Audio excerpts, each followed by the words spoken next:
All right, hey again. Me again. If you just watched my book review system video, then I'm here, obviously, with my book review. My book review utilizing this new system. Look at this beautiful light, by the way. I mean, it's just streaming in on the computer screen. I can see it right there. It just looks so, the rays of light are so calming. So, using my updated book reviewing system, this is the first book that we're going to use. Not the first book I've read, obviously, as you can see from my expansive collection, but Like the Red Panda by Andrea Seigal. Seigal, I think that's how you pronounce it. Seigal, not Steven Seagal. Um, so, what do I think of this book? It was, first of all, the author, pretty unknown. I mean, she only has like two, three more books, I think. She did apparently write a movie as well, but the movie is not based on any of her books.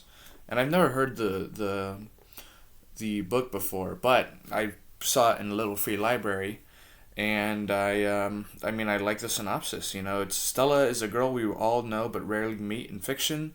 17, smart, attractive, and deeply alienated.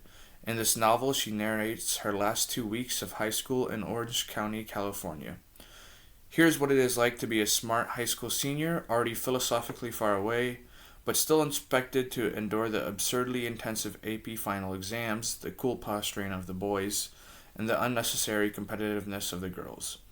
Beneath Stella's mordantly funny take on her life is the decisiveness with which she disengages from it. With unflinching honesty, remarkable wit, and a spare, vivid prose, Stella turns her farewell to suburbia into a wry philosophical inquiry.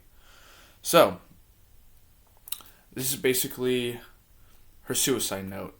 Fiction, of course. Author didn't actually kill herself, but this is the suicide note of the girl. Not a spoiler. It says it. It implies it in the synopsis and like within the first few pages of the book, right? That she's killing herself, and this book is her memory of it.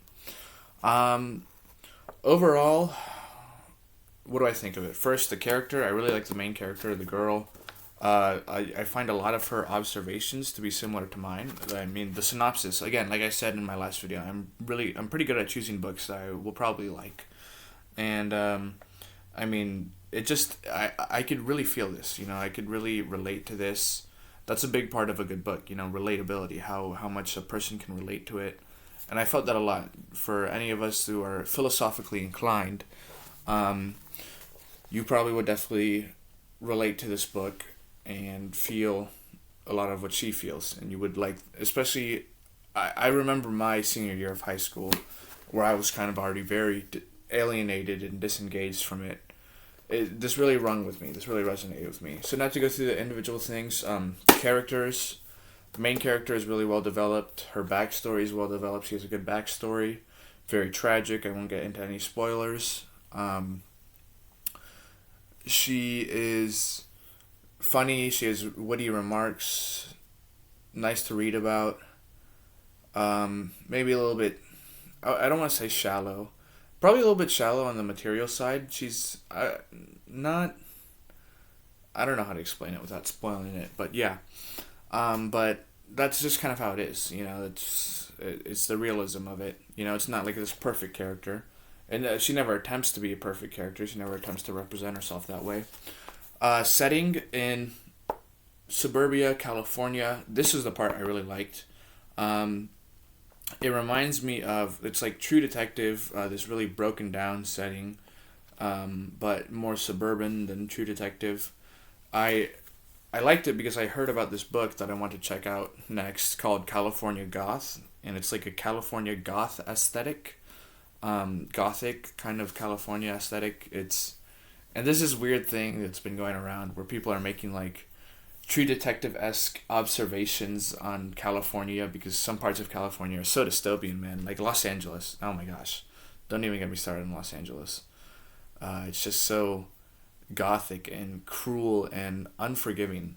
So I did like that. The setting of the book is very nice. Really good setting. A great setting for the type of book that it is. The plot is pretty good. I mean, you already know the end, obviously. So it's just like, but knowing that the end, knowing that it is a suicide note, allows us to really, you can really see what goes on in a person's head, how she is an intelligent person, not committing suicide because of depression, like most suicides are committed, but of more of a detachment from everything. So the plot kind of just intertwines nicely with the whole suicide motif. Um, yeah, so overall, pretty good book. And now, where would I rate it on my system? Let's see. I would probably give it a 71. 71, yeah. So my reasoning for 71 is I would pay for this book. I don't feel like it's only worth it if it's free.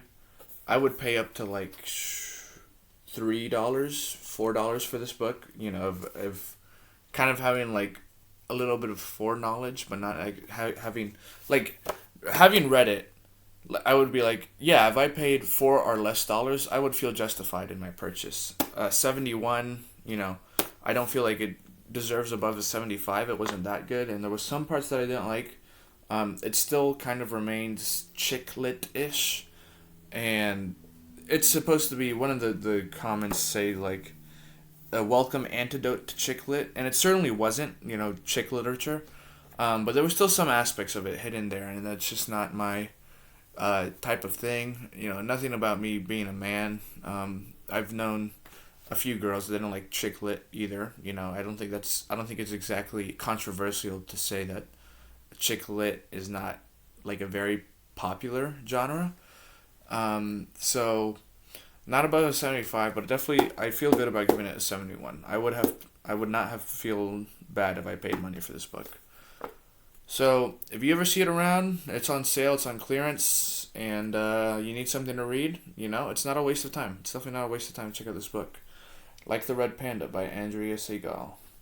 Thank you. And I'm supposed to say like and subscribe, I think, for the algorithm. Boom.